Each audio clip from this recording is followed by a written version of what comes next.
All right, welcome to College Football Frenzy with the Friend with the ZY on the end. So friend and Z.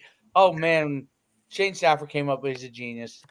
We're going to talk college football each week and give a little recap of what went down each weekend and maybe a little preview of what's to come. I'm one of your hosts, Coach Schuman. You can follow me at Coach Schuman. My co-host is Shane Stafford, former arena extraordinaire, one of the greatest quarterbacks of all time in arena football, and obviously also a fellow UConn alum. Well, Shane, you could. I'll ask you this before we even talk college football, right? So there are when they talk about the Mount Rushmore of UConn QBs, right? Yeah.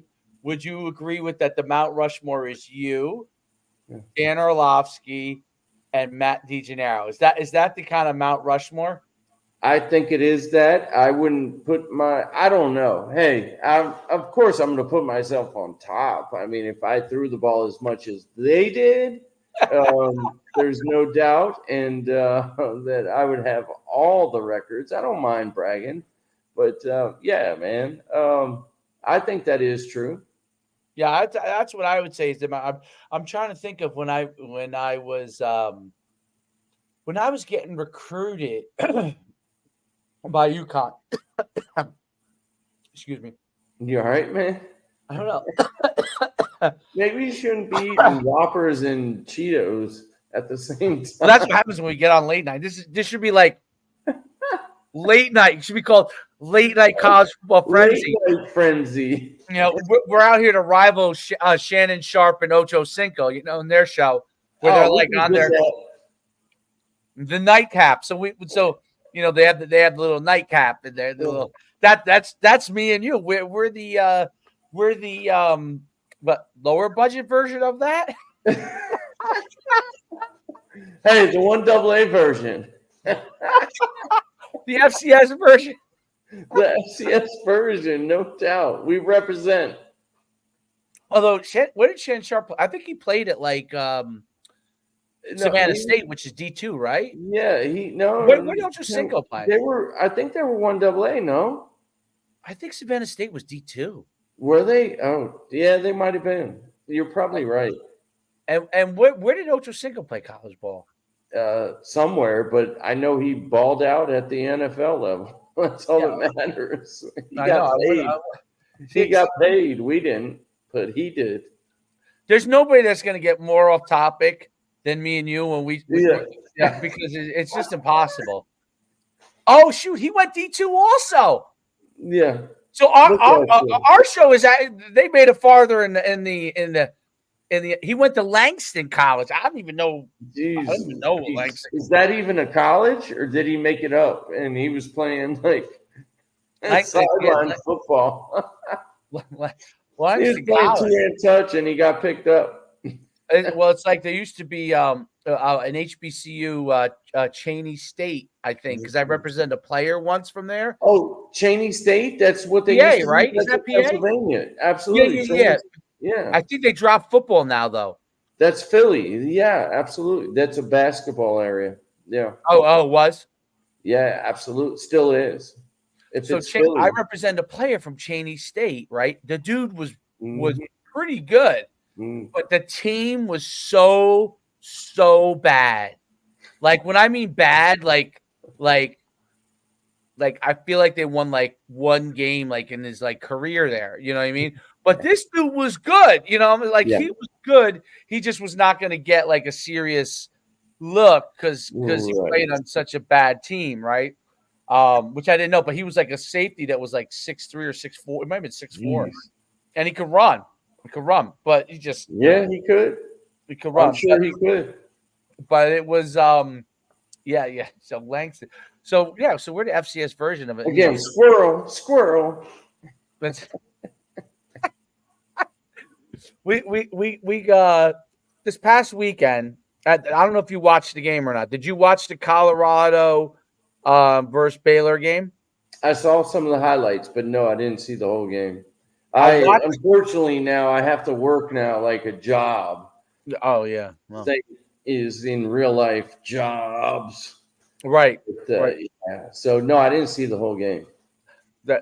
So that game was interesting because Baylor coach is definitely like on the hot seat now. I thought Colorado was not good other than their stars are great, They're phenomenal. which is amazing how far they're able to get with stars and probably for lack of a better word, a pretty average overall roster. But their stars, they're a handful of like 3 to 4 or 5 guys that are like are pretty top tier.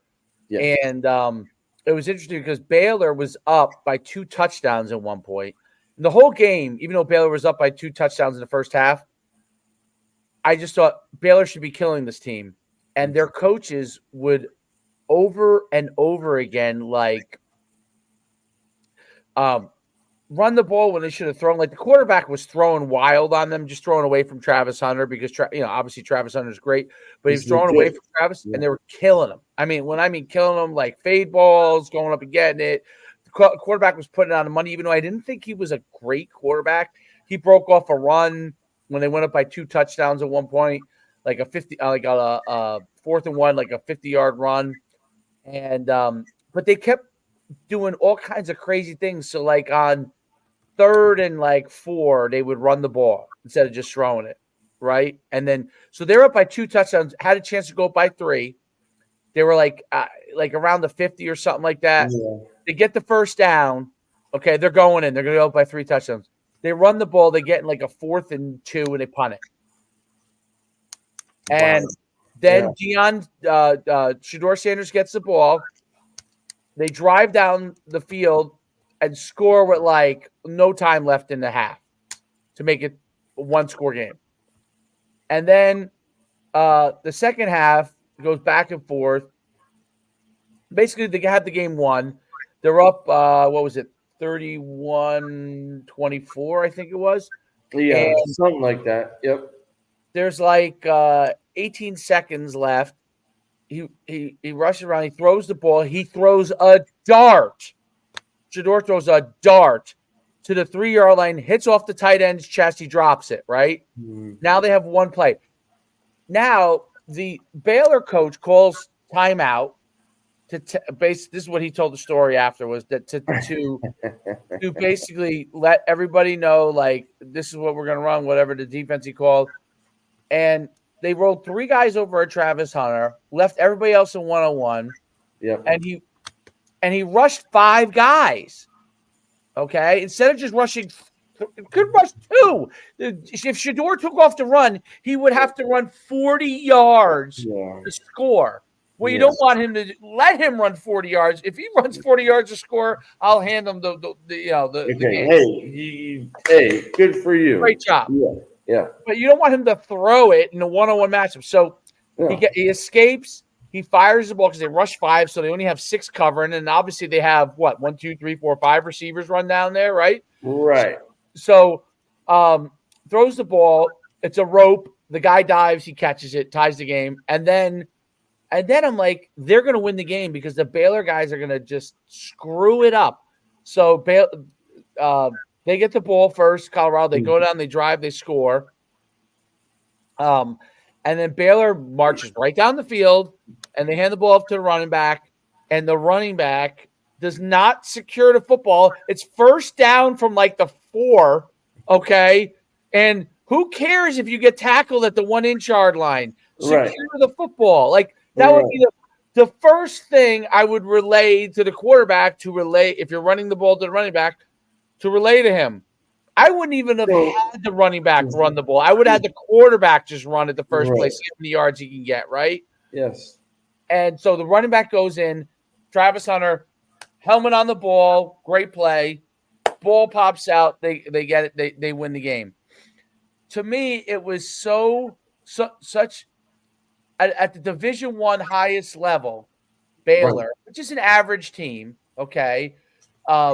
Well, I mean, they're not average. Let's be honest. Well, I mean, right. It's a great football team, but yes, in the grand scheme of things, I understand what you're saying.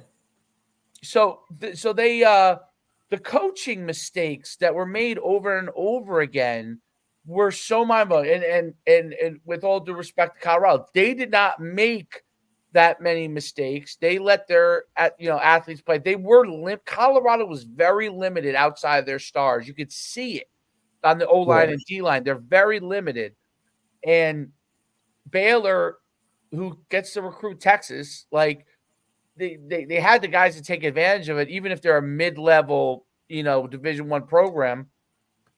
The coaching was shockingly bad. Abrasive, not good. Bad. Shockingly bad. Meaning shockingly bad from a decision-making standpoint. Like shockingly. Like decisions that I'm not talking about like these decisions that you're like, okay, this could go other way. An athlete makes the play. Those happen in football, right? Right. I'm talking about rushing 5 at the last play of the game. Why would you do that? Like a sack means nothing. You know what I'm saying? Like if you the fact that you might get a sack on an elusive quarterback, like to get an extra guy there to try, he's probably going to escape that guy. Whoever you put up there. And now you have less guys to cover.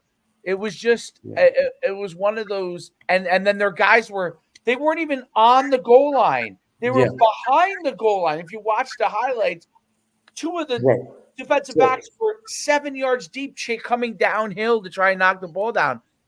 Like, why weren't people heels at the goal? Like, I mean, these are like things that you just hit the nail on the head right there. Your heels should be at the worst maybe a yard inside the goal line.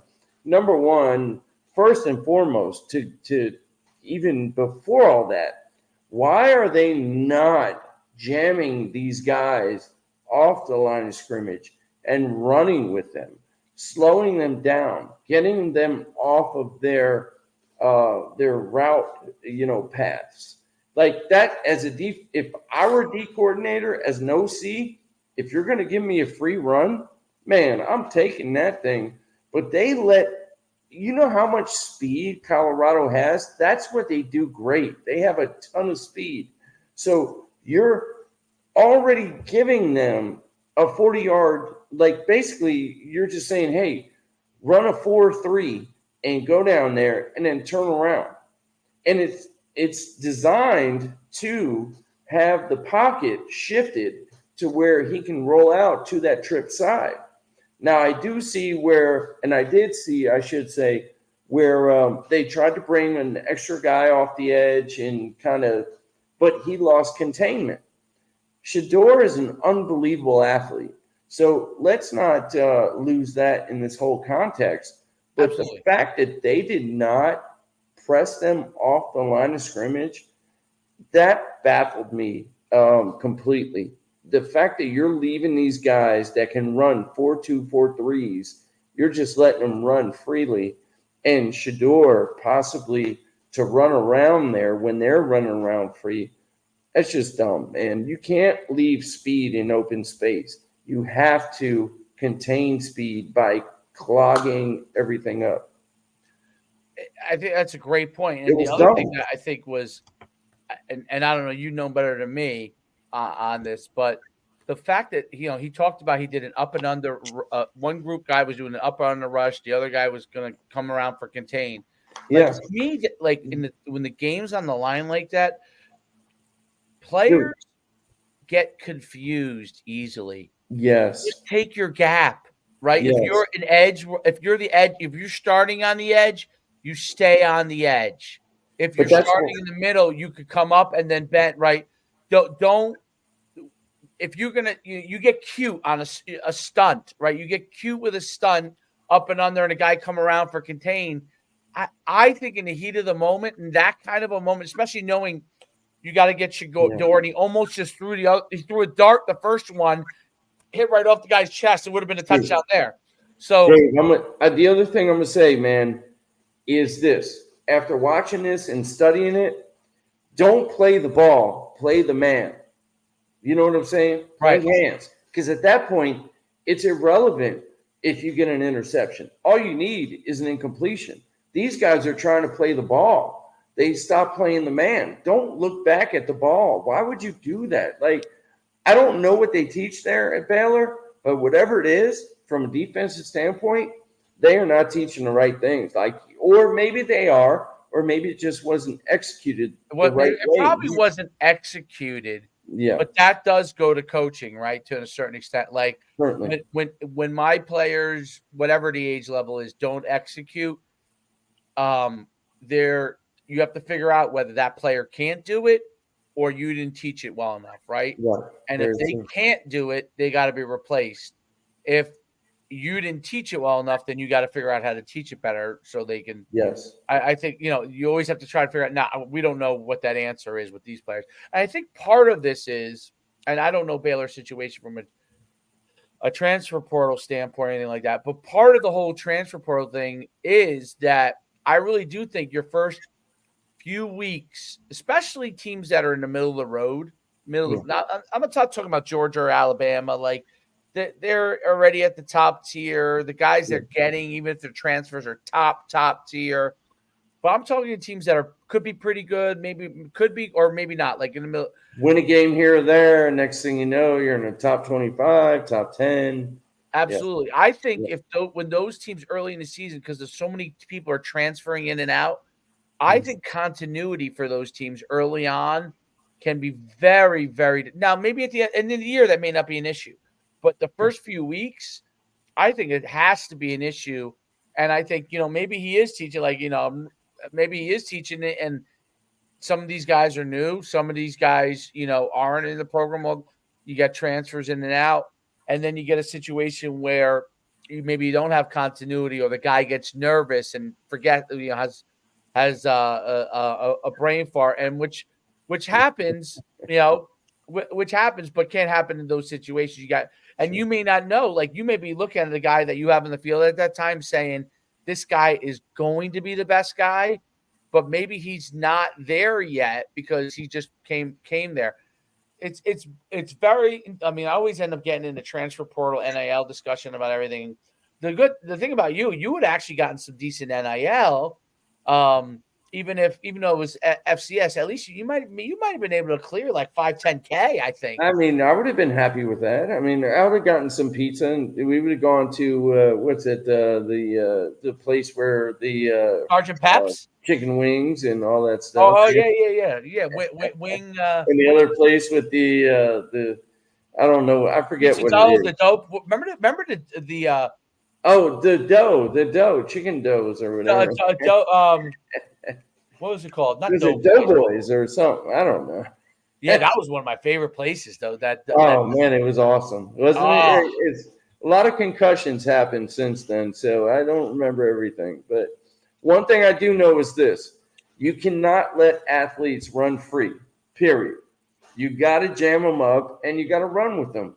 If you get somebody off the line and you jam them up and disrupt timing from a defensive standpoint, and you know that this guy, especially in a trips formation, it's, I think it's a failure from a coaching standpoint. I really do. I really, really do.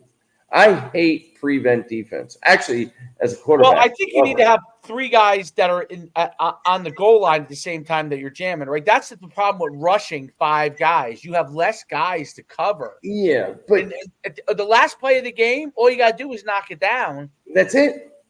In worst case scenario, take a PI. Take a PI. What is it? And the PI in college, does that go now? Does it go to the one in college though, or does it go? No, it does. I think it spot foul. So yes, in that case in point, I'm not 100% sure. So I don't want to sound like a moron. I think it was definitely a spot foul when we played. Yeah, I'm curious if it's still. I don't know. I feel like it may not be. I don't, but I'm not. You can find that out. I'm not 100% sure on that. I'll tell you what. So that game I thought was really interesting. I think that was an interesting game. Yeah, I think the other thing that's really interesting is that Texas might have the two best quarterbacks in the whole country on the same roster, meaning So I'm gonna hold you real quick. It's Okay. 15 yards, no matter where, Oh, is it? Okay. regardless of where interference occurred on the field. 15 yards Yeah, from so you're scrimmage. right. So again, that's not a great coaching job. No. Right, That's because where you you could have teach said, these hey, if this kids, guy gets hey, away, just from go it, tackle the tackle him. guy. Don't even Tackle him. worry about the football. Just tackle him. Tackle him. He can't. Yep. Yeah. Yeah. And then Yeah. they do it again from the 25-yard line. You're probably going to stop it. You're probably going to stop. You're 100% right. So my next question was, quarterback wise, Texas has Quinn Ewers and Arch Manning. Arch Manning's the backup. He started this week because Quinn Ewers was hurt Yes. or injured. But Texas might have the two best quarterbacks in the whole country on the same exact roster. I mean, Shador probably can make an argument that he's one of the 3 or 4 best quarterbacks in the country. But it's crazy how Sarkisian has these two guys on the same roster, and they probably both would be the one if they go to the draft. If Quinn Ewers goes to the draft, he's probably going to be number 1. I'd be shocked if he wasn't. Yeah. And then He's pretty good. Yeah. and Manning, obviously he's too young, but like if he came out now, probably would be number 2. Like you would probably draft like I was shocked by the fact that he could actually run. He's even faster than you or Shane. Even faster than you. That's difficult. Whatever, dude. Your boy Skip came out there and said, I don't know if you remember a little this triple race option we with had. Shane. A little triple option. Remember back when you came to visit me in Tallahassee when I was playing Arena 2 and I actually beat you in a race? You're like, holy ish, Shane. You're actually faster than I thought you were. But you were out of shape, though. Yeah, I was out of shape. I was like a 4.75 guy. Yeah, no, Arch is he is a good athlete, though, and hands down, he is. I mean, these guys nowadays, that's how they train, man. Texas might be the best team in the country. I definitely agree with that one. I think they have a chance to do it. Then they might be number 1 right now. They are number 1 right now. Yes. And I think 2 and 4 might be Georgia, and then Ohio State number 2. Ohio State number 2, and Ohio State must be 3, and then I guess Alabama must be 4. But I think first of all, Texas. I love their roster, man. I think their defense is really, really good. And then I'm just learning their offense now. But, yeah, their defense is pretty stellar. And what they're doing offensively, I would agree with you. I think they can be number 1, depending upon can they handle the pressure. They haven't been there for a while now. Well, last year they were in the playoff. And they lost, right? But let's see. Arch Manning last week was 15 for 29, 258, 2 touchdowns, 2 INTs. It didn't really matter. I mean, good. They won 51-3. So I don't know how much that. I'll tell you the other team I like is Tennessee. Yes, I do like 5. Tennessee. They're number 5. Yes, I do like them a lot. Their quarterback is he got a ton of NIL money. I think he's a California kid, Imaleva, and he's like 6'6", I think. I think he's like 6'6". Yeah. And he can run and throw. I mean, he can move, yeah. He 6'5". He's 6'5". I think Tennessee, first of all, he's a great coach, their head coach. He was a quarterback himself. Oklahoma? Where's the quarterback at? I think he was quarterback at Oklahoma. To be honest. I think he was at Oklahoma. I got to do a bit more research, but I'm not sure. But I do like University of Tennessee, man. They're one of my dark horses. Like if I were a betting man, like I wish I would have put money on them like before the season started. But I'm not a betting man. Yeah, Josh Heupel was definitely was the quarterback. Oh, Heupel, yeah, no doubt. He was out of Oklahoma. Yeah, I'm tripping, man. I'm He was sorry, at man. It's UCF getting late. before, right? So Yeah, he was at UCF before. Now yeah, Gus Malzahn's there. So Josh Heupel was yeah, Josh Heupel. So he must have been under Stoops.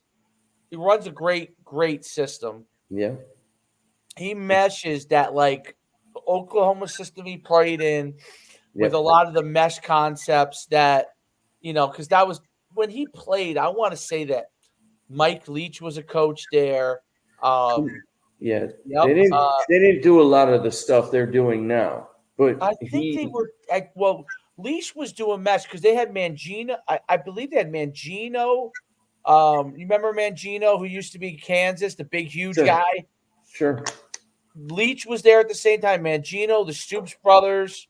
Mhm. Um, they were all there at the same time, dude. Is that crazy? I know, right? It's like the old tree of like the NFL tree, excuse me, with Gruden and everybody else. Like when they were all under one tree. That's what it seems like right now. Like those guys, they're all under one tree, and they're understanding how to do the RPOs and but still keep it conservative. And what I mean by conservative is downhill. They don't forget about the power game.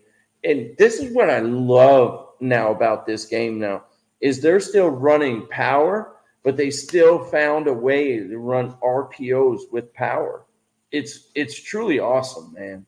It's awesome to and if you have and I was talking to Steve Coley about this. I forget what team it was, but we were talking a little bit about this and just talking about how you can mesh all this stuff and the RPO is really like an RRPO, like it's a run pass option, like you know what I mean. You can run it, give it to the quarter or give it to the tailback, whatever, whoever it is, the backfield. The quarterback can keep it. And then eventually, as he's running, he can still throw it. So it's like an RRPO. It's crazy what they're doing now and keeping defenses on their heels, if you will. Yeah, well, they run so many too, the pin and pull concepts. So when you run the pin and Yeah. pull concepts, you Yep. down block, which all comes from the wing T originally. Down block, wrap a guy around, kick out, lead through, right? Sure. And then they read that either that backside end or whoever they decide to read, right? Yep. Sometimes they're reading a linebacker, whatever the Sometimes linebacker. scheme Yep. teaches you, right? So the reading that they could actually pull and run, or if their secondary key is safety, if the safety closes on the run, they're pulling and throwing. The only thing about the RPO concepts that I do think you have to really be cognizant of, and the ones who run it well are you got to get the ball out of your hands quick because you're going to get hit if you don't. No doubt. RPO concepts. I think that's one of the things that people don't really. RPOs can get your quarterbacks hit unnecessarily because if he's at all indecisive, okay, True. so if you pull and you don't take off and run, or if you pull and you don't get rid of it, someone's coming free. So throwing throwing the ball off of a read key that's anything lower than a linebacker is could result in you a guy peeing right in your face. Yeah. So that's And I'm gonna say this real quick, Dave. When I was coaching at Fort Scott, a guy by the name of Gunnar Twiner, he was the guy that taught me some of this stuff, and we had so many different ways of blocking it. You didn't know who we were reading, and sometimes we would hurry up and we would even read the corner at yeah. times. You know what I'm saying? So there were things that if but you need the personnel in your offensive system that can understand it. You need not just the quarterback that knows it. You need the wide receivers. Let the O linemen do what they do. Let them be big and just get in the way, kind of a deal. But your wide receiver and your quarterback have to be on the same page, as well as the running back, because they can't. Your running back, he can't be too aggressive and grab the ball and you're trying to pull it out and do something else. So there's so many ways that this RPO is done nowadays. It's all conducive to that team. You know what I mean? And you just got to understand what the coach is asking for in that respect. I wonder why more teams don't run. And maybe you can explain this. So a pass play Mhm. that has basically a running back draw off of it or a QB draw off of it, almost a reverse of an RPO, more like a PRO, right? Pass run Yeah, option, right? yeah, So where you go and if you have your pass read, you throw it, right? Right now, one look kind of deal, right? yeah, You throw it. Otherwise, you hand it to the back with whatever running block scheme you're using, right? which um which is kind of the way to flip it. I'm sure there's some people that are doing things like that, yeah, but I think it gives you it gives you option of the pass first versus the run first yeah. as your read key, and then you could always give it to the back. Um, but yeah, I mean, I always thought because like in that when people run a draw or a screen, you know who does do it kind of like I don't know what they call it, but you know the have you ever heard of the end zone offense, which was run by Noel Mazzone? You know who Noel Mazzone is? Used to be a No. UCLA. Mhm. He used to be at UCLA with Mora, I think, for a year.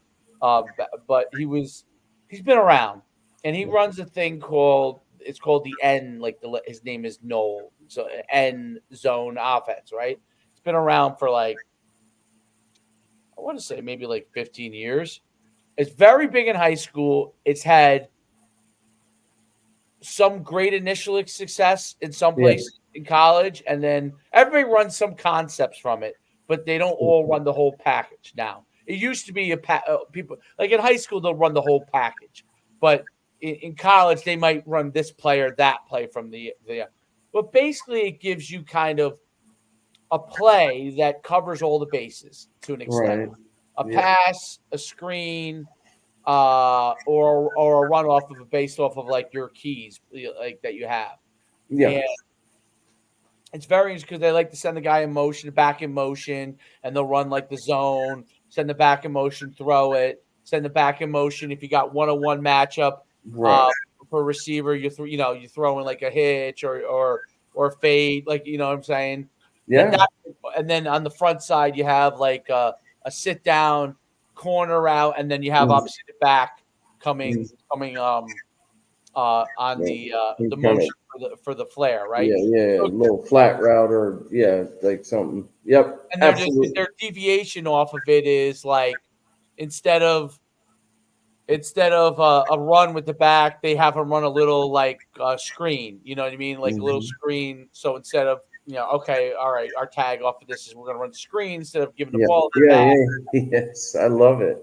Yeah, it's great offense. It's a great Yeah, offense. It really is. But in college, I think it's evolved to be like they use it in a package. I don't know if they use it everybody, and if anybody uses it at its own package, right. but they use pieces of it, right?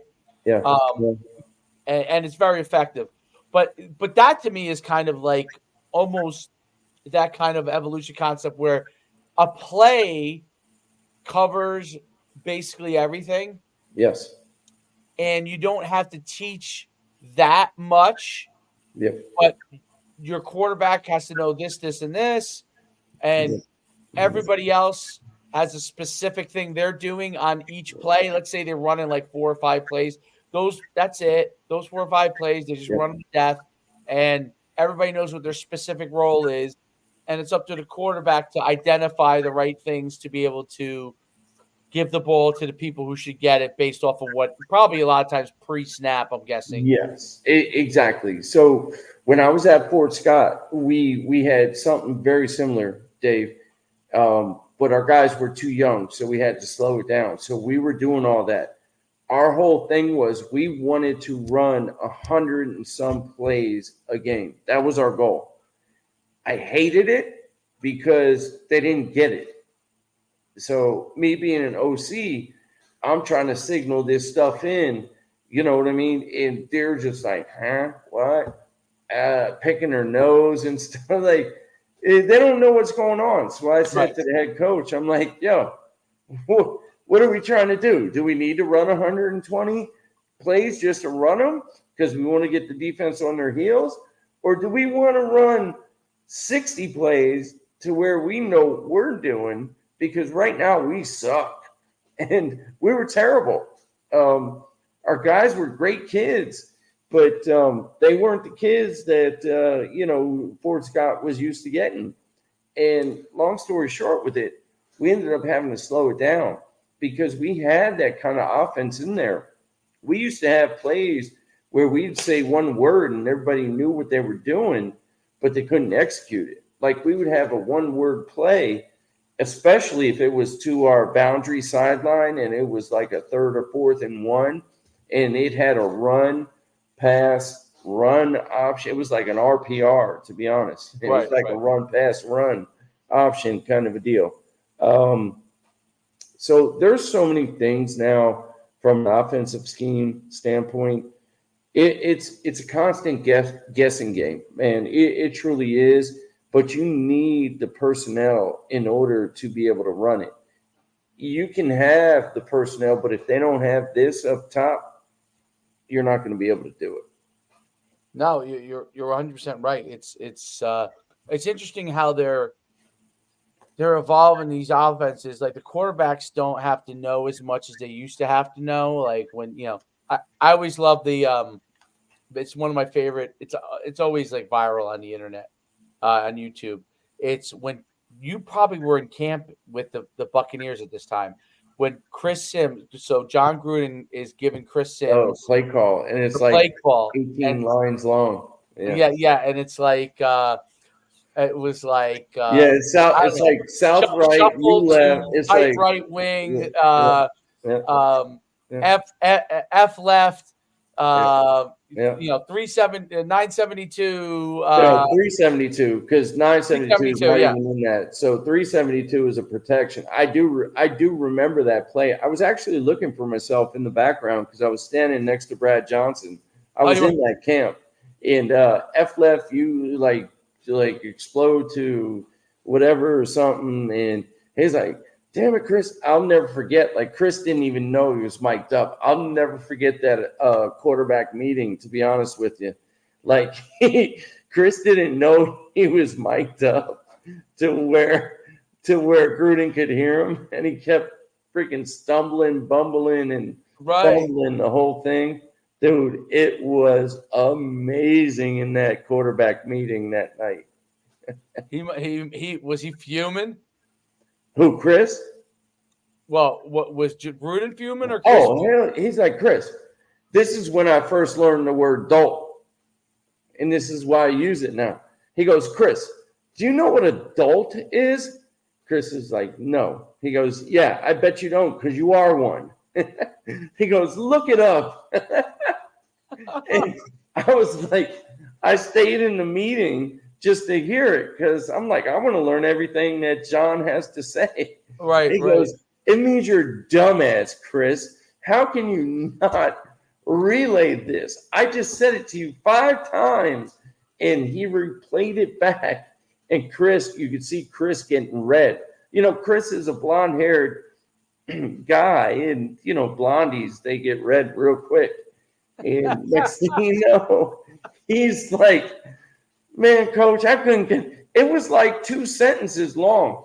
And I'm going to tell you what I had to do, Dave, during that camp. I would stay up till 1, 2 in the morning just writing those things down in a notepad, bro. I'd have a notepad, and I would just write them down to memorize them. Just to memorize certain that play was, I figured because I watched it, and I was like, okay, so it's a shift to a set, right? Yes. It's a shift to a set. Then you start in a set, and then you shift to a set. Yes. Yes, and then he tagged where the F guy was supposed to be. He had a motion with it, and then he had the protection, and then the 2 routes for the X and the Y, right? But my guess is that Chris probably never had play calls compartmentized in that manner, meaning like each facet, like when you coach, see, this is the thing that coaches don't always realize when they're relating it to players, right? Right. They think about it in their head. It's like, okay, I'm telling him the shift to what set. Like follow the sequence, Chris. The shift to the set. Then I'm tagging the one guy who's away from the set because he doesn't apply to the normal alignment, which is the F. And then I have the motion of the guy who's going in motion, the pass protection, and then the two tags, which is the X and the Y, right? So that's how I do because I coach and you've coached, so you can think about that.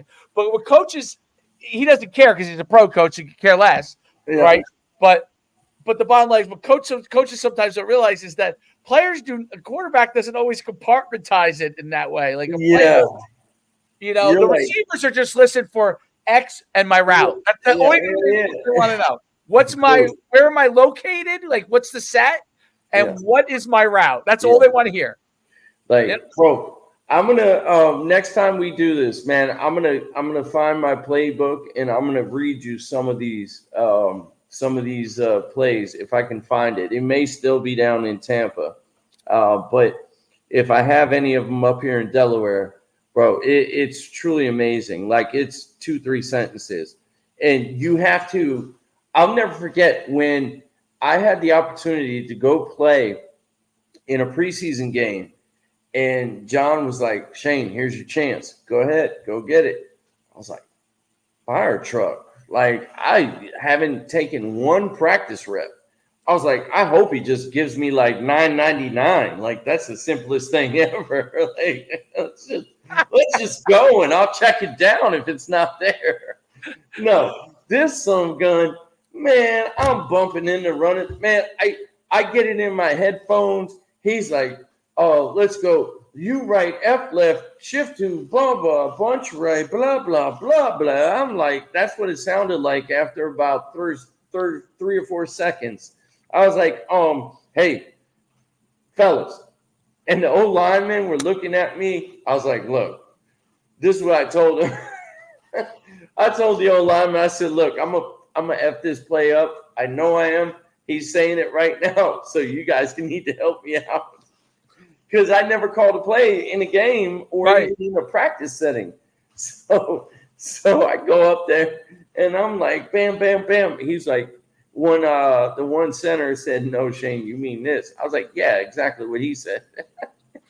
Next thing you know, I'm like hoping to God I do the right thing, right? And certain offenses. That's why I love some of the way that it is now. Simpler. Because it shortens the thinking down and it allows you to focus on the defense. Because not only do you have to call the play set, you have to know once we do shift. And then if we can it, you know what I'm saying? Every time everybody does this, everybody knows this now. But what we did in Tampa, like this means alert. Everybody knows because of Tom Brady. But what we used to do in Tampa is we used to empty the can. So we used to can it, and we used to put them to our side and go can, meaning we're going to the next play. So long story short with it is it's not only do you have to worry about calling like 2 sentences, 3 sentences, especially if it calls 2 plays in one formate, like one huddle call.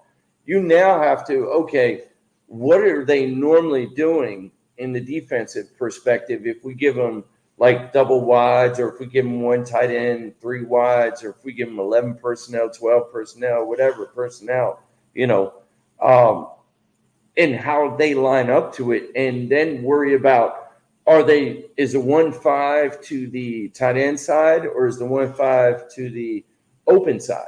So that would dictate the defense. That is one thing I did love about John. Man, he taught me all about like how blitzes would rotate to the 1-5 versus the 3-5 or versus the whatever set versus whatever teams, and how they would rotate coverages. So you have to call the play, then worry about what the defense is going to give you.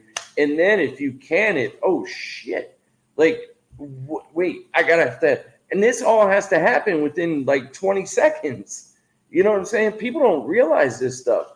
and they think like you're just going down and 11 guys are just hitting other 11 guys and you just run a play. And it's crazy, dude. And I'm glad that they've kind of cleaned it up and just allowed the thinking to be to the coaches. Puts a lot of pressure on coaches, but these players need to respond. No, there's no doubt. It's interesting how I always find that sequence to be so comical in the sense that like it people don't realize like guys who played just high school, for example, Yeah. they don't realize what the next level is. Even Division 3, right? They don't Yeah. realize like the Division 3 level is so much above what they're doing in high school. Yeah. They don't realize that, and it's funny because I coach obviously my son's team, and like people just have no idea what it takes to really develop football players, The work that goes into it. Yeah. the work that goes into it, and they think that coaching is just like an easy thing. Like it's just I could coach, and the thing that's really the truism on that is obviously the Jimmies and the Jones matter. The Jimmies and the Joes matter a whole hell of a lot. Meaning, the better your Jimmies or your Joes are, the better off your team is going to be. True Um, story. but the overall aspect of making sure everyone gets incrementally better every single day, that's the part that's hardest for people who aren't experienced in coaching, is understanding the incremental development in each and Mhm. every day. And like literally even with younger kids, Yes. you got to continue to teach what you want them to get accomplished. And if you don't teach it to them, then most likely they won't do it. Okay. You get a rare kid that can do it without it having to be taught all the time, but for the most part, they can't do it. And that's the hard thing is like, you're like, wow, how can they not do this? How can they not? Well, most likely you haven't gotten through to them on that yet. And now you got to figure out how to. And adapting as a coach is a big deal. Like I watch people like they teach certain things each day, and someone isn't getting better in one area, but they keep teaching the same thing over and over again. Like you gotta try something. Doesn't mean they're gonna learn it, but you gotta try something different. Like instead of just saying, "Oh, hopefully eventually we'll learn to do it." Like, Right. no, you gotta try something different. It's not going to be learned on its own, And Yeah. then it may take you several tries to find something that actually works and gets through, And it may And not you get may through. only reach one or two people with that. You're right.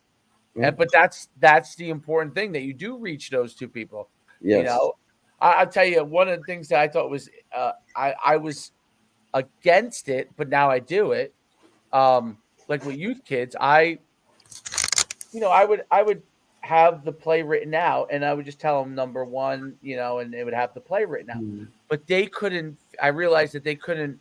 The quarterbacks could, but outside of the quarterbacks, it was hard for the kids to figure out when they read it what exactly they did. Even though you repped it, when it got into a game Mm. and you weren't on the Yeah. field with them, Mm. when pressure's on, that's tough. Yeah. So what I went to is I literally draw the play out on their wrist each play.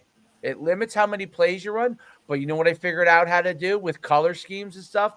How to get 2 or 3 plays in one play, just like the colleges do. You know how in Beautiful. RPOs you block the same, everyone's blocking the same thing, but Right. this play does this and this, right? Yeah. So it allowed them to run two. So instead of let's say you only fit 12, with the 3 windows, 12 plays, instead of just having 12, which is really 6 because you're going to the right and to the left. Right. Now Yes. you have 12 or 18 because you could put 2 or 3 plays in one from the kind of the model of what is your counter off of it, right? So if you run power, then your counter Yes. off of that is your Yes. QB running, Yes. right? He Yes. pulls, and then you have a pass off that, right? Yes. And now you Yes. got 3 plays in one. Same blocking for everybody, Yep. and then but you're running 3 plays. So now you have 3 plays. And what I realized, because just learning from the kids was like, that's a great way to go. And then I thought, I bet you could do that in high school. Yeah. When I never would have thought to do it, because Yeah. like my playbook would be like, I probably only run like probably 10 to 15 plays in a game, but your playbook's like 40, 45 Yeah. plays. Yeah. You know what Yeah. I'm saying? It's like You're really only running Yeah. 10 to 15 in a game, and I'm Right. probably tagging. I end up tagging most of the things. I don't even really, I don't even go to those plays, once in a while, like if I need some sort of some home run or home you run see or a something, matchup right? or something. Yes, Exactly. absolutely. But Yeah. it's these somewhat plays. So I thought, like, wow, I bet you that would work in high school, because you can actually draw, like, let's say a team plays a 4-4. Yeah. Okay. And they have certain alignments primarily, right? You draw the blocking as if the 4-4, and then you teach them blitz pickup. Okay. And movement pickup. So you teach them, okay, this is your job if they play a base. Okay. Yeah. But if the base moves and a guy lines up here, or he starts to move there, here's your call. And now you take this. So it teaches the linemen, they don't have to think. They know what they're doing. Right. And then all they have to do is be able to adjust. You can look up. They automatically know, because they look in the wrist. All right, I got this guy. Now let's see if there's anything that changes. Okay, this guy's blitzing, I don't know, the A gap, and I got to make a call for this. But I know who my initial guy is. Now I'm taking this guy, and I make my call. And you could do that with, I've been doing it with, once I went to this with my 9-year-olds, we're averaging a ton of points per game scoring, because crazy, like 20-something points. So it was my fault the first couple of games. I was doing kind of the method that I've kind of always done. Yeah. And it wasn't working. Yeah. It wasn't working well enough. You know what I'm saying? Yeah, like, right. Sure. I could only run. What basically happened was I was really limited, because they only remembered a couple of the plays, So I was like, oh my God, I could only run like 3 plays the whole game, because they only remembered this play, this play, and this play. So instead of having them remember it, now they have it graphically. They look at it. They don't have to know it. Yeah. They don't have to know the name of the play. They go by the color scheme and stuff. Yeah. So I call the color scheme, and they know what the play is. Yep. And I got the idea because one of the line coaches said to me, in 7-on-7, where you just put the 7-on-7 plays on the wrist, why don't we do that for football? I said, I don't know. I was resistant, because I'm like, I don't know if I could draw the blocking scheme. But then I went on the computer to do it, and I did it. Like, after we were struggling, I'm like, I just got to go in there and figure out how to do it so everybody could see it and I can draw it. And I figured it out. It took time, because at first it's like, absolutely, it does. Because you print it out, it's too small. You're like, fuck, it's too small. They can't read this. You know what I'm saying? Like, you print it out, and you're like, oh shit, no one's gonna know where to go. Then I revise it. And I'm like, okay, right. Oh, it's a little bigger, but not big enough. And then you know what I mean? Yeah, absolutely. So you get it to the point, and then they could read it. And what was amazing is they felt way more comfortable, because now they're like, and the only other time I had seen this done, not the same exact way, but I played in the state. Remember, I had taken that team that was terrible, and then we went to the state championship. We built it up. This is like you were down in Tampa way back when. Yes, terrible, and I built it up. Yes, I remember you telling me about it. No doubt. Yes, the team we played in the state championship ran 6 plays the whole game. Jesus, how frustrating is that if you're the opposing coach and you know what they're doing? You knew everyone. You knew the play. So he ran 6 plays, and he ran it at breakneck speed. Yes. When I mean breakneck, the ball would be run no matter how many yards they got or didn't get. By the time the guy was about to put the ball down, the whole team was lined up for the next play. And as a defensive, like your defense, in the first quarter and second quarter, they were okay. Third and fourth quarter, they were like Gas like a sumbitch. Yes. Gas. See, you can do that at that level if Right. you have kids. I'm telling you, from my experience, what the offense needs to know what they're doing, bro. If they don't know what they're doing, I don't care what six plays as fast as you run them. That's the whole that was the whole philosophy of what we wanted to do at Fort Scott. And I said, Coach, man, these guys don't get it. Like, we can't even line up that fast. These guys are running around like with their heads cut off. Like, the defense is getting set up before we can get set up. Why are we running fast and trying to run 120 plays, a game when we can't even get set up and the defense is already set up? I feel what you're saying, and it is great if you can do that. That's the old school Oregon type of game. Yeah. You know what I'm saying? Like, that's that whole. That's probably where he got it from. I don't know if I can curse like that on this, but point is, you need guys to know what the hell is going on, man. And if they don't know what's going on, your offense, you might as well start punting on second down. Seriously. You're right. That was the old Chip Kelly offense where he was run outside zone read, inside zone read. Yeah. Power read. Like the Mariota would do same side. And same side read, no doubt. And same side power, same and then side, passes all these kind of things, bro. And once it got to from 40 to 40, if the ball was on Oregon's sideline, oh man, you better defensively, you better be able to get lined up right now because they are going so fast, bro. Like super fast, lightning speed. They'll get a playoff in like 7 seconds. Like, that was the whole thing. Like, this is what our concept was when I was there. We wanted to get a playoff every 10 to 12 seconds, easily. That was like the most amount of time, I should say, that we wanted to get a playoff. I'm like, Coach, this isn't working. Number one, we didn't have the athletes at the quarterback position. Number two, we had adults, Chris Sims, at every other position. So I hope Chris Sims, sends me or sends us. Well, he does great. He's the analyst for the NFL now, making all that money, so he's fine. Yeah, he'll be fine. So hopefully he hears this and he yells at me. But he's making a boatload of money. Yeah, he's doing all right. He's doing all right. He's not worried about it.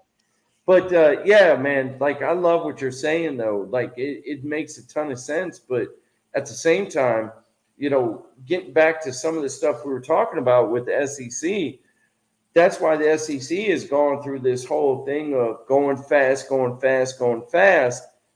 And now it's getting back to pretty tame. Run the ball. Yeah, you got to be able to run the football to win football games. I think you got to. And I think because tackling, you do less hitting now. Yes. So especially in the SEC where you got the offensive line to push people around, and if your offensive line is better than the other team's defensive line, those linebackers and DBs aren't tackling as much as they used to tackle in the old days. Right? Like, nobody tackles like they used to. Like, tackling.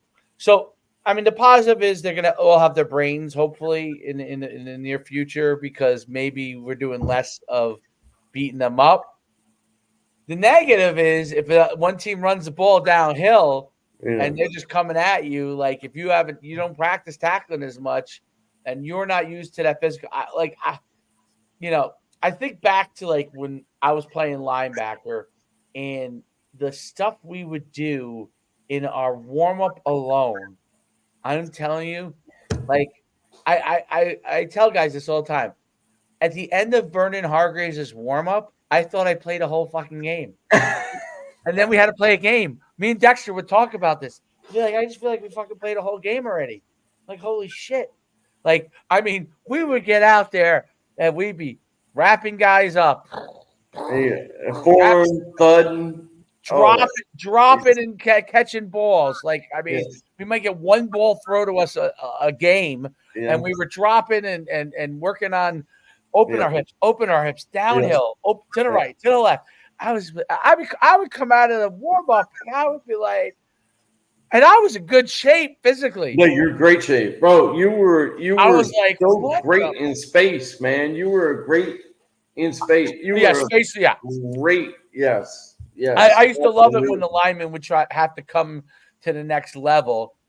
And I used to collapse. I used to do this move where I would collapse them because not that I was stronger than the lineman, because I wasn't stronger than them, but I would just get them off balance and then I would go right at them. Like I would make like I was trying to rip by them. Like I'm not trying to engage them. And then I would go boom right at them and get them on their chin. And they would go like that. Like, but let me tell you though, sometimes I remember Ed Ellis from Buffalo was pissed because I was doing that bullshit to him. And he went. I would say New Hampshire. UNH always had some big dudes too. Yeah, he did. You're right. Yeah. And there was a play that was going away, and I was like kind of chasing. Yeah, and dude, he obviously was going after me the whole time, and I just like felt somebody coming. And I looked, and you're like, son of a bitch. I was like, oh shit. Just roll with it, man. Just roll with it. Just roll with it. This big ass 330 pounds on top of me.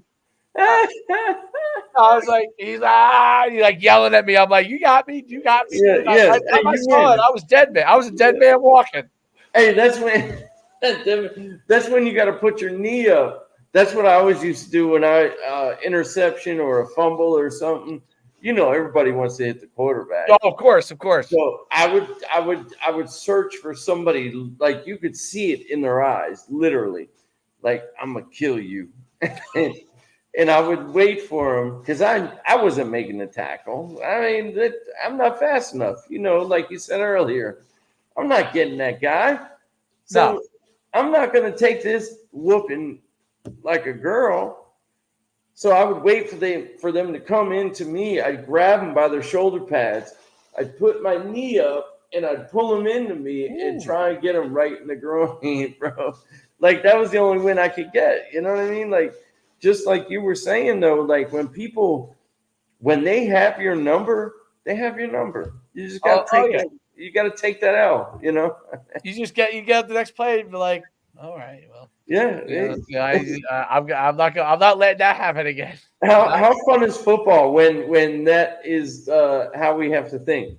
You know what? Next play, I'm going to go ahead and I'm going to do that again, and hopefully that won't happen. That's what football's about, man. Oh, I know that's what makes football the greatest sport. I mean, I understand all the negatives of it because you do think to yourself, man, what I did to myself, like, and you did it a lot longer, obviously. And so you say to yourself, man, like, I'm feeling this, like my right knee's killing me the last 2 days. And I don't even know what's going on, you know, and why is it killing me? Well, if I didn't ever play football, my right knee probably wouldn't be killing me. You know what I'm saying? So if I had been a tennis player, I'd probably still be out there playing tennis right now. You know what I mean? But I chose a sport that sends you at 50. You need new parts. It's like hey, we gotta start a pickleball professional league. I know they have them, but we gotta get one. Well, I was playing pickleball, but then my right knee just said no. Your right knee was like, hey, Dave, guess what? Just because your body wants to do this. Hey, I'm your right knee. I'm not stopping for you. And then you start to stumble and fall and stuff, and you can't even move. And you're always talking about how great of an athlete you are. And next thing you know, you can't even move as fast as you want. Like your body is like, yes, I can do this. No, your mind, I'm sorry, is like, hey, man, I'm a great athlete. I can do all this stuff. Meanwhile, your body's like, no, you can't. Your body's like, you know, you finished when you were 23, and that's what we call retirement. Oh, goodness gracious. At least we got way off basis, but this was fun, though. Oh, yeah. I mean, we never even got I'm curious. So have you looked at so we talked about Tennessee, obviously. Yeah. We talked Texas. Are you familiar with Ole Miss and what Lane Kiffin's doing there? Jeez, it's amazing. Not as familiar as I'd like to be, but man, what he's doing there is pretty special. He's got a great quarterback Yeah, who does the both. NIL is treating a lot of people very well, especially Ole Miss has a lot of old money, and That's right. And that Ole should be a Miss, T-shirt. you know what's interesting how what he's been able to do, and I wonder like if he'll continue. I think he'll continue to stay there. I would, Yeah, but Ole Miss, like you're right, they got a lot of old money. That's where so it's funny because we talk about like UConn how they're trying to raise money for NIL to get, but Ole Miss like that those old Southern programs, especially Ole Miss, Mhm. like if they really want to, that money has stayed. Yes, Yes, it stayed from generation to generation, or whatever business owners that have been really successful from.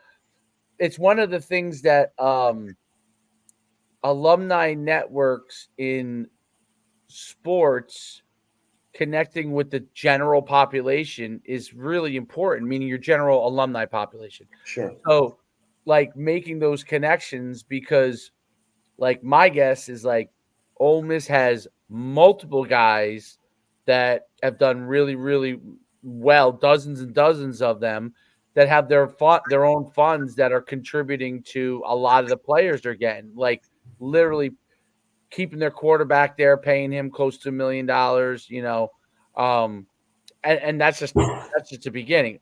Yeah, I know. Well, listen, the quarterback from Arch Manning, Arch Manning and Quinn Ewers. Quinn Ewers gets, I think, $1 million a year.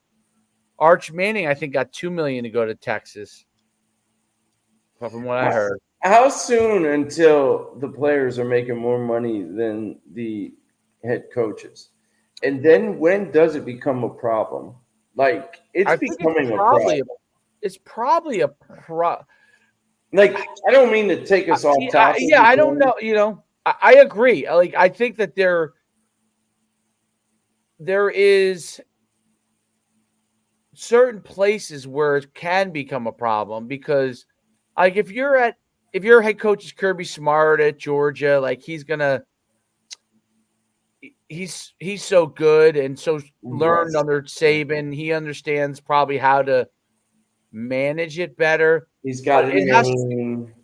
it has to be very difficult to manage. And like guys like Lane Kiffin are probably Lane Kiffin, from my understanding, his attitude is like take it or leave it. Like this is what we're gonna do for you.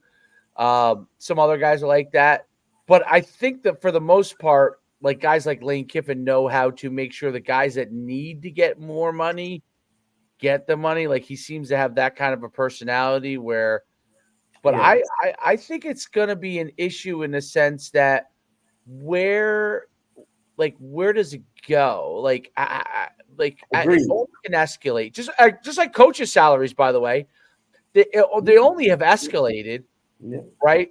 And everybody's going to chase the bag. Like the coaches now, all the coaches do is chase the bag. Like there's no very because yeah, I was going to very say few you guys don't that aren't even have to chasing be the bag. successful for many years. Just get that one contract, like you said, chase the bag. Get that one contract. You're good to go. Your life is set. Your life is set. They showed what the Jets head coach what his house is a $4.8 million house.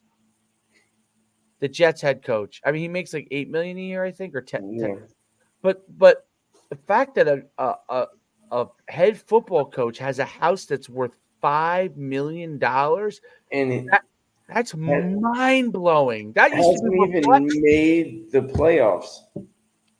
That's to me unbelievable. Well, I mean, they that work just shows obviously you, though, Dave. That shows you, though, much how money much money this industry has makes. gotten. Sports in general, and not just football, but sports. Like how much sporting has attracted so much money, and European football for that matter too. I mean, this can go so deep with this conversation as far as money is concerned. Like that's not even, to I be think if you honest. look at soccer, you played in Europe. When you played football in Europe, you probably were exposed to a lot of stuff that soccer had, right? Because That's why I truly appreciated it. I love soccer. Soccer, the model basically is like what you're seeing, what's happening now in football, right? There's the Premier League, which is the tippity top, right? Which is the NFL. And then there's the sub premier, like those guys, the Champions League and exactly. Those guys are making $1 million, but that's the level below. That's college, right?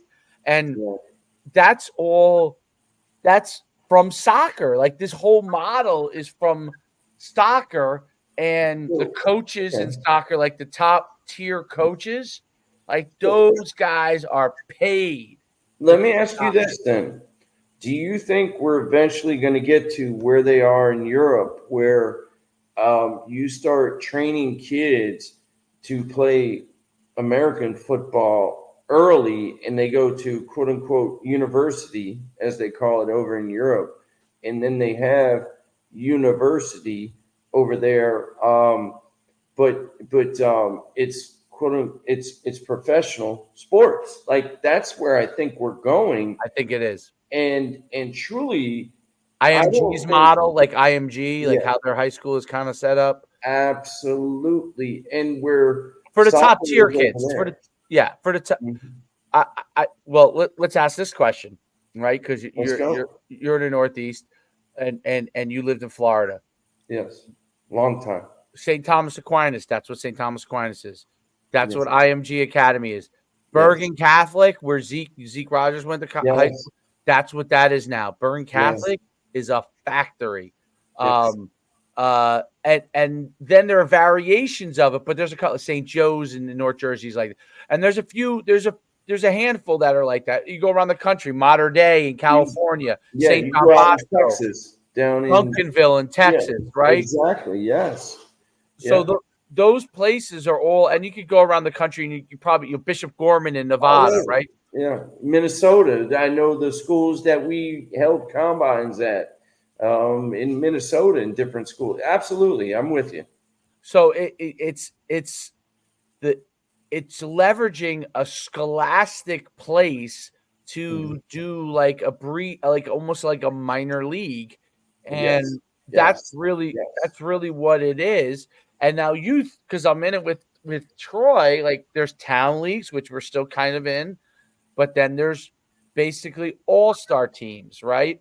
And clubs, right? Like our 7-on-7 club. Yeah, sure. They become basketball. I mean, that's basketball. AAU.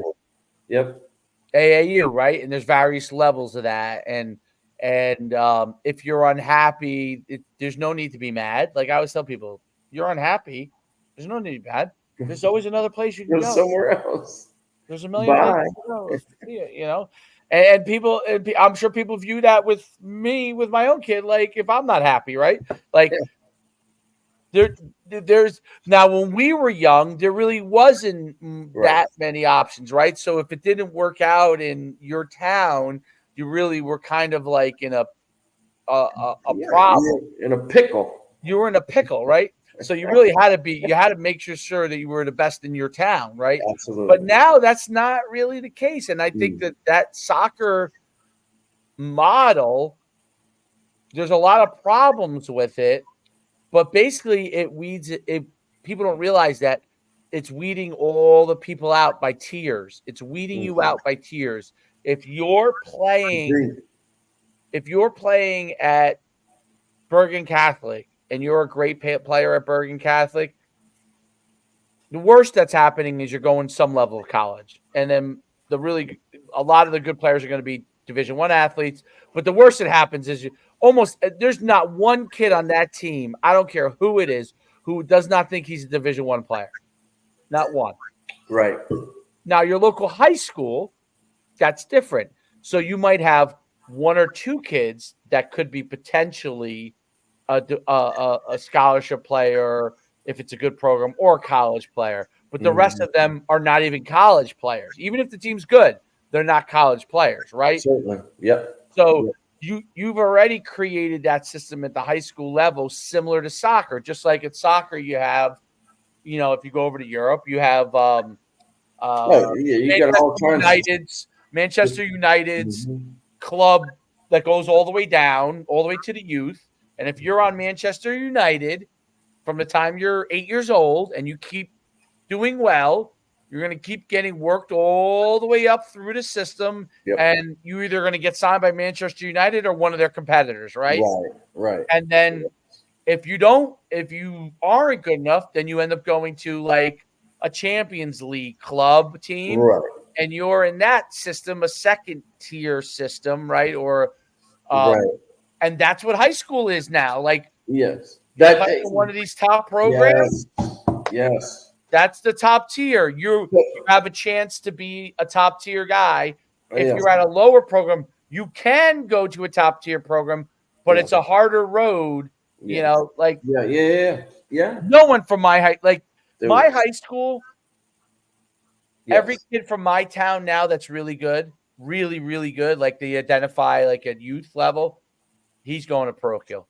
There's no such thing as like a guy like me, or when I coached there in the early 2000s where we had Steve Maneri who played at Temple and played 5 years in the NFL. Steve Maneri, remember him? No, I'm just kidding. Played 5 years in the NFL, and Steve Maharnas. You don't have those guys anymore at our high school because those kids now just immediately go to, if they're that good, from our hometown. Sure. Which the running back from St. Joe's Montville is from my hometown. He's a superstar. He's got a bunch of offers. He wasn't going to our high school. Right. Exactly. So no chance of it. So I guess what I'm asking is, where do we take this next? Because it's going to go to another level, but what level does it get to? Is everything going to be like an IMG or a private school if you're that good of an athlete? And if you are we going to have different tiers of it? And with that being said, how do these kids get educations? You understand what I'm saying? Like, is high school non-existent pretty soon when it comes to athletics? Like that, I guess that's what I'm asking. Like, it sounds like that's where we're going, to be honest. I think that you already have it at certain schools. Like, so Bergen Catholic, for example, plays against remember Lenny Dandridge? You know Lenny Dandridge? His son's the running back. Yes. His son's the running back. He had the shiniest black, beautiful head ever. Yes. Great bald head. And his straps were amazing. Jacked. He's slim. He slimmed down a lot. But jacked out of his mind. 11. I always tell the story of when one of my first weeks of school, because Lenny lived in my dorm, and I always tell him, and this is not something I haven't said to him myself.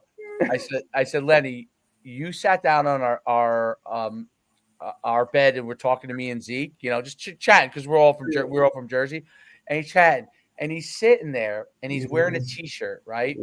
And he was popping out of his t-shirt. And I said to him, listen, when you were sitting there and I was like, I'm a big guy, but like this guy, I'm like, do I belong? Like this guy was so jacked. He was so jacked. He was so jacked. Like literally the muscles were like popping out of everyone. But his son plays for Del Barton, which is a great. They went to the state championship last year, but it's a super high academic school, right? Okay. So, But they're one of those schools that gets the best athletes that are also very into school. Okay. Academically motivated. Sure. Right, but they can compete with the top tier programs in New Jersey. They may not they haven't won a championship, but they're always in the mix. You know what I'm saying? They're good enough to be in the mix. So it's extremely competitive academically. Like you have places like Bergen Catholic, which are now factories, right? They're known for being good at academics, but I don't know if the athletes are. But Del Barton is known for being really good at academics, and their athletes are also top tier students. It's a very expensive school, and they are able to compete with those schools. So it's interesting. So that one team is at a whole different level, but the other team is close enough, and it's like they're almost like they're not second tier. They're really in the first tier of New Jersey, Gotcha. but they're not. There's multiple tiers to it. That's the thing I think about it. Like there's multiple high level tiers, Mm. and it's what you choose. Like if you're a kid that wants to go to Ivy League, for example, okay, but you're a really good football player, you want to Sure. go to Ivy League, you're potentially Division I kid, but you're a great student. Like Del Barton's one of the schools that you'll look at, right? Right. So they get a bunch of those kids. That team's going to be good, right? You get a bunch of those kind Yeah. of kids. Right.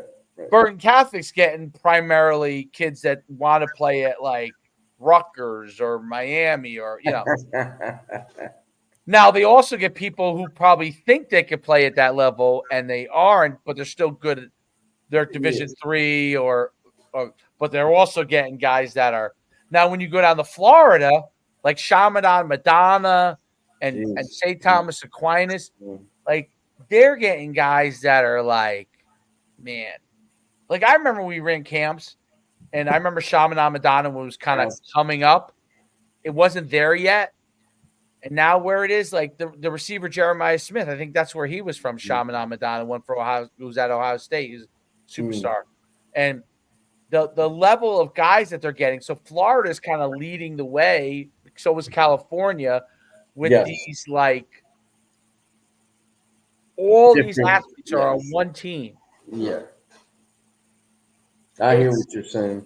And if you are recruiting as a college and your kid is good enough to start on that team and be maybe even a star, I mean the level of recruitment they must have just colleges coming through constantly.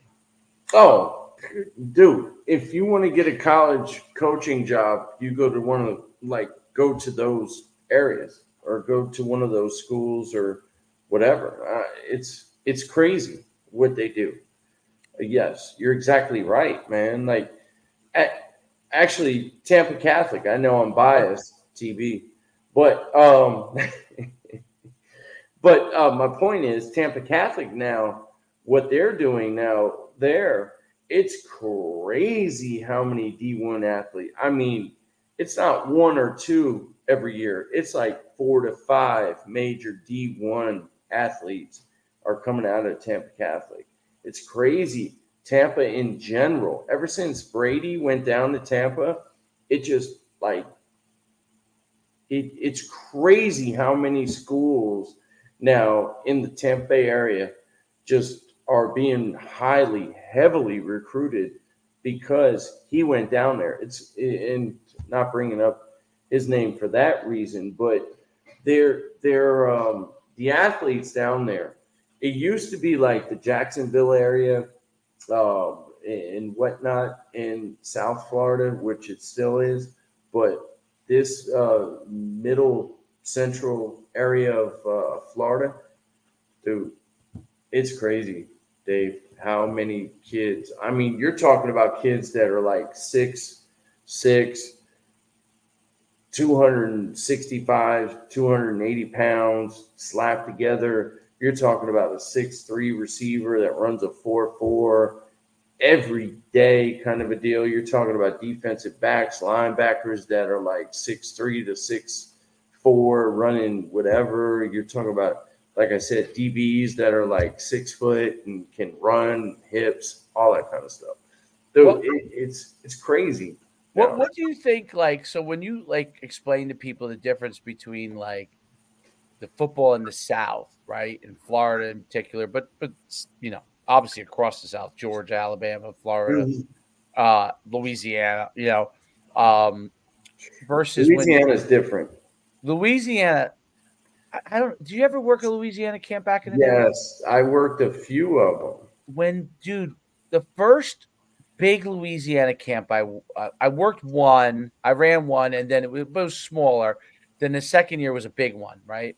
Yeah. And I go there, and the guys call me over to divert, and they go, "Listen, I don't know if we're doing it wrong." I'm like, "Why?"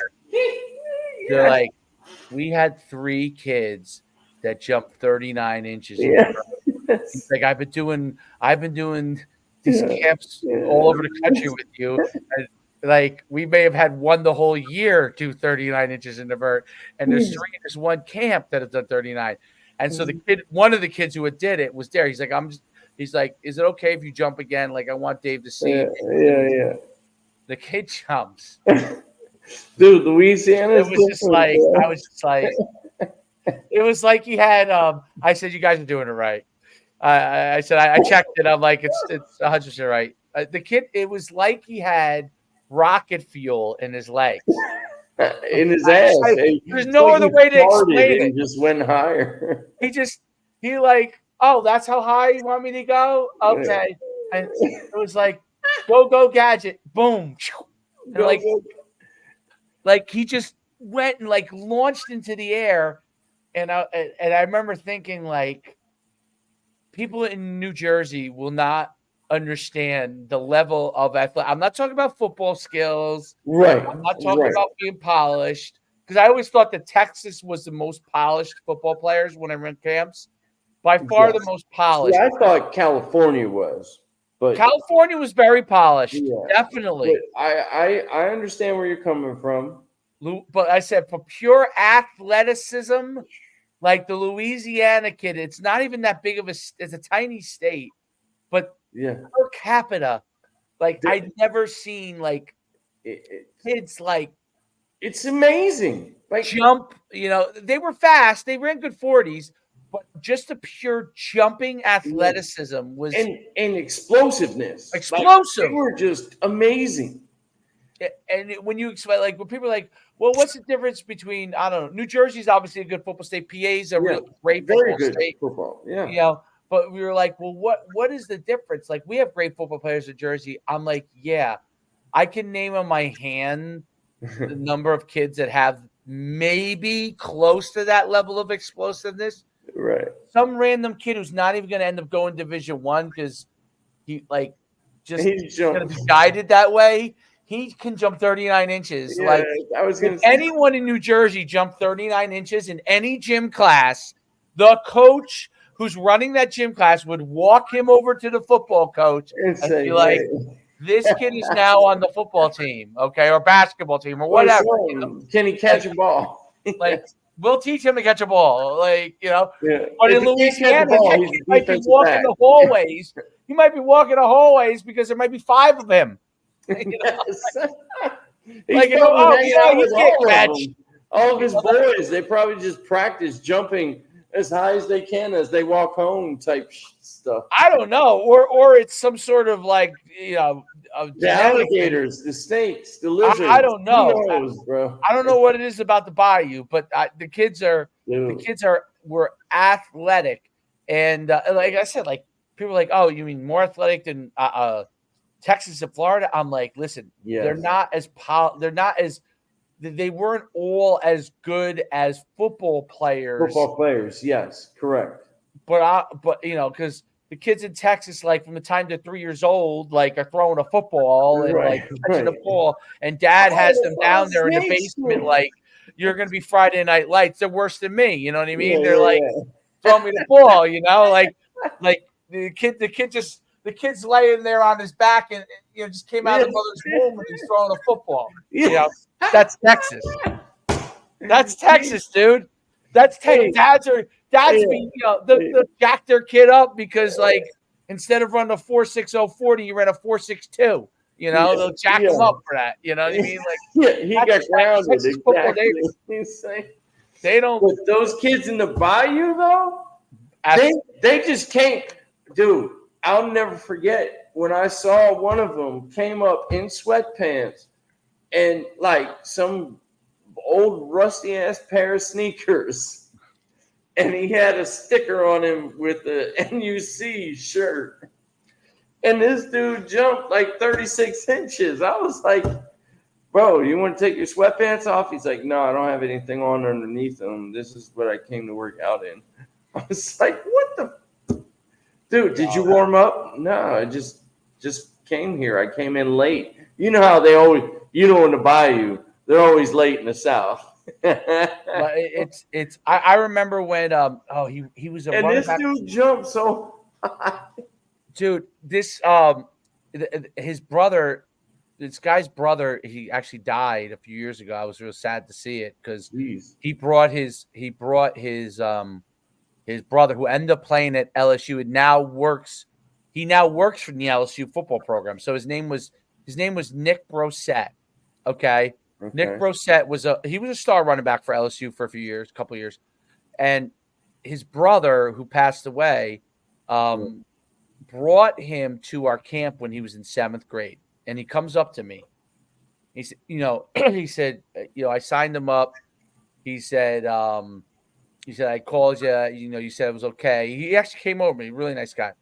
Okay, he's like, this is my brother Nick. He's already playing like I think he was in 7th grade. He was already playing high school. I don't know how they do that bad down there, but he was playing like high school. Maybe he was playing junior high. I don't know. And If they can swim across the bayou, they get an extra year. he was 5'10" in 7th grade, 200. And he didn't run a phenomenal 40 because he was still young, he really didn't. But he went and worked out. We gave him an award. He won an award. He ended up coming to for a few years, won a bunch of awards. Ended up going to LSU, being was actually a running back at LSU. Okay. Yeah, I mean that right there is enough. No, right. I mean, geez. He was a great kid, but he at the end of one thing was interesting at the end of camp. His brother comes over to me. He goes, "I know he won an award. We think he's pretty good." He's like, "Do you think he's good?" I said, his brother. I said, "Good." I said, "He's unbelievable." I'm like, just keep guiding him, keep helping him, keep him in the right direction, and I guarantee the rest will take care of itself. Yes. Like he was unbelievable. He was 7th grade and he was better than the 16-year-olds. Yeah, So, exactly. But that was like Louisiana. You would. I remember when Leonard Fournette, who only came to Leonard Fournette, did not come to the camp. His coach from St. Augustine only brought him to the remember we used to do the 40-yard dash. We used to teach the 40-yard dash. Yes. Before. Yes. The prep. We used to do the day before prep. Yep. Right. So he brought all of his skill players, 25 of them or 30 of them. Wow. They all signed up for the prep. Not all of them did the camp, but they all came to the prep. And Leonard Fournette, he's like, "I want you to meet Leonard. We think this kid's going to be special." Let me tell you something. He was put together. I mean, he was in 8th grade or 7th. I don't remember if he was 8th or 7th grade, but he wasn't yet in high. Maybe he was 8th grade, going to be in high school. Yeah. And I mean, he was put together. I'm like, yeah, I think I would agree with you. I think he's going to be special. He doesn't have to go to any camps. He doesn't have to go to, obviously Leonard Fournette was a star, right? But it's so interesting how, in Louisiana, you would have a guy and you would just be like, holy crap. Texas, you would have that, but there was a lot of good. I remember I ran one of my first big camps in Texas. I ran this camp with it was at Cedar Hill High School, which is a powerhouse, and the guy who helped me, the head coach at the time is McGuire, who is now the Texas Tech head coach. Oh, Joey McGuire, I think, is the head coach at Texas Tech. He was the head coach at Cedar Hill at the time. Okay, Joey McGuire had this guy, I can't remember his last name, started with an R. He helped me because Joey McGuire's like, "Hey, this guy was originally from Jersey, and he moved to Texas, so and so he could coach, I think." And that he personally had that guy help me around because he was from Jersey and I was from Jersey, and he knew that I would be able to get along with him. You know what I mean? And so we ran this camp, and we had all these megastars in there, and I didn't even really realize how many of them, but Rex Burkhead was in that camp. who plays in the NFL now. Yeah, I know who he is. Yeah, absolutely. Rex Burkhead was in it. Runs the white kid that runs like a 4.4. Yeah, I know what you're talking about. Right. He was but there was a bunch of guys like him. You know what I mean? So like Rex got an award, but like that's what Texas has though. There were so many guys that were good. Like it was hard. Like we gave him an award because he was a little more skilled than everybody, but it wasn't like there were guys that did not get awards at that camp that ended up being pros because like I just remember Rex Burkhead because he got an award. Right.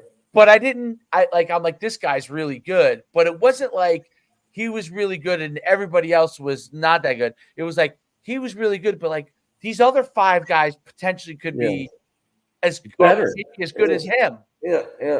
It was like crazy overall, the skill level. Like guys would catch the ball. It was the first place. Texas was the first place I ever went to camp-wise. And California, you're right, was pretty close too. Mm-hmm. Because I remember when I saw, Levine Toilolo. He's a pro tight end. I don't know if he's still in the league. Maybe he might still be in the league. I don't know. I don't necessarily. With the Falcons. Yeah. So Texas, I remember going to. It was the first place I ever saw that like running backs would catch the ball over their shoulder with ease, and I was like, whoa. But California was the second place where I saw guys that were really skilled like that. Levine Toilolo, who ended up playing at USC as a tight end, he goes to the camp. And this is the funniest thing ever. We get done. We're going to give awards. Levine Toilolo is 6'7", tight end, 6'7", probably weighed about 225 pounds. I thought he was unbelievable. When he dropped a couple of balls here and there, but he was so skilled. He was huge. Yeah. We go to give the we used to give a receiver / tight end. We didn't separate. Right. I remember. It used to be both, right? In the beginning. And then I started giving out awards for everything. Yeah. I mean, you can't help it because you had so many gosh dang guys. But so we go to the awards, right? And they picked this other kid. He was a Division I player, but he didn't really pan out, a receiver. And I'm like, we're not going to give the guy who's probably the best prospect in the whole entire camp an award? They're like, I'm like, I came up with like a special recognition where I basically brought him up and shook his hand. And basically he came up, he shook my hand. He was the nicest kid ever, like super nice. Like, I'm like, this guy, like, I'm like, I know he's not getting an award, but this is probably the best Division I prospect in the whole entire camp. Period. End of story. Like, end of get an award. Right. He didn't even get an award. So we're gonna mail him the whole entire. His mother comes over to me after. She's like, "Thank you so much." He was Polynesian, and I'm a little bit. I have Polynesian from his last name. Yes. I have I'm a little bit Polynesian, my background, so I have an affinity for the Polys, and and so he so the mother comes over to me and she's talking to me, and she's like, we're hoping. He's good enough to get recruited, and what do you think he's good enough to be a recruitable player? I'm like, ma'am, he is what I call a no doubter. Like, I was gonna say, like, as long as he's a good enough student. I think he went to Stanford. Okay. No, wait, to go Stanford. He was either Stanford or USC. Maybe he went to Stanford. He might have went to Stanford, and he was so good. He was so good. It was so funny because that was back when I had all my guys that were my trainers in my facility. Yeah. Like, like Viddy, who was a soccer player, okay. The one guy who was a basketball player, Brad. Remember Brad? Yes, absolutely. Brad, who was they were basically following my system. You know what I mean? It wasn't that they weren't, and they were learning at the time. Eventually, they all did it all. Could do it themselves. Right. But they were still learning in the beginning. So it was funny when I was like, nobody was gonna. We walked around. I'm like, they give me all the awards. 6'7", 240. I'm like, what's the name of that kid? Like, we're not. He dropped a couple of balls. I'm like, who cares? Well, he'll catch the ball. You can't coach 6'7". You cannot coach that.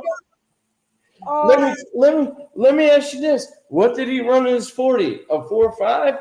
He's good. Let him go. Like, or the other great one was when they went to Hawaii and Marcus Mariota was at the camp. oh my gosh, And he that said, would have been awesome. they call me up and they go, listen, we have a kid that I think in Hawaii, believe it or not, that I think is a no doubter. We got to get out there. And it was Marcus Mariota. He ran a 4, I think like a 4.4, like high 4.4s. He was a quarterback. Right. And like, but I think the funny thing was, I don't know if they gave him the overall MVP. That was like they gave him all these awards, but I don't know if they gave him the overall. Like, so it's funny how like sometimes guys will go out in their head, like they didn't want to give him too many awards. Right. Like gave him like 4 awards, and Yes. and and they're like, yeah, we had this. It was Marcus Mariota. Like we think he might be a Division 1 player, and I was like, He might be Division 1 might. One of the greatest. Like, yeah. There's so many stories like that. Like, remember the first camp that you worked where you brought your guys? We were at what was the school? St. Leo. Yeah, What probably was that college? St. Leo, Probably right? St. Leo College, north of Tampa. Yeah. And we had all those kids in that camp, and I remember you came there and you're like,